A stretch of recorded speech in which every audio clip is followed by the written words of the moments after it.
Hi, I'm Lisa Spector. I call myself a pianopreneur because I have combined my music talents as a pianist with a wide variety of businesses. When I found a piano, when my mother, the first time I heard her play piano, I was 7, and that's when I found my voice, which was spoken through my fingers. The keys were a magnet to my fingers, and I didn't know how to play, but I knew I had to play. And from that moment, I just parked myself on a piano bench. I spent my childhood, I pretty much grew up on a piano bench. All I wanted to do all of those years was go to Juilliard and become a concert pianist. So much so, I was so naive that was actually the only school I applied to. Luckily, even with a 7% acceptance rate, I got in and spent 4 years at Juilliard and just loved it. I just played piano, I entered competitions, I traveled to China and Europe, many countries in Europe, entering competitions, had a blast.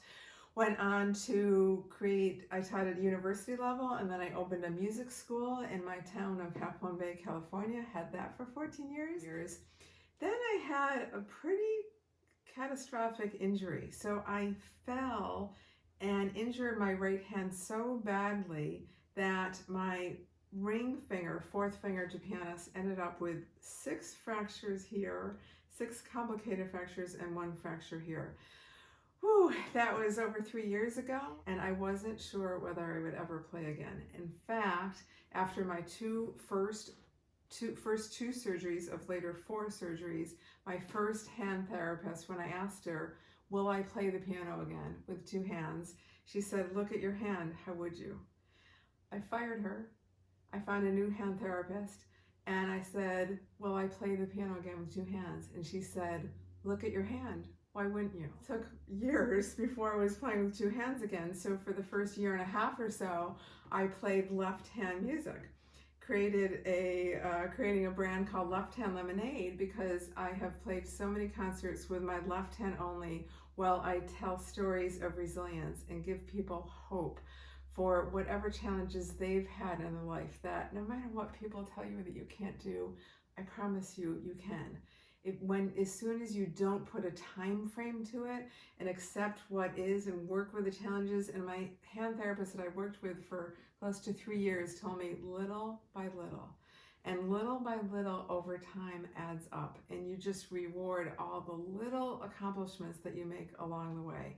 So I am so thrilled now that I am playing with concerts with left hand, but I'm also playing with my right hand joining in with those performances. So most of my performances are a combination of 1 hand and 2 hands. And most people don't know that there's anything special I'm doing with my right hand. There's a lot of adaptive piano going on. There's a lot of little changes, fingering changes, or little things. And my hand isn't exactly like it used to be.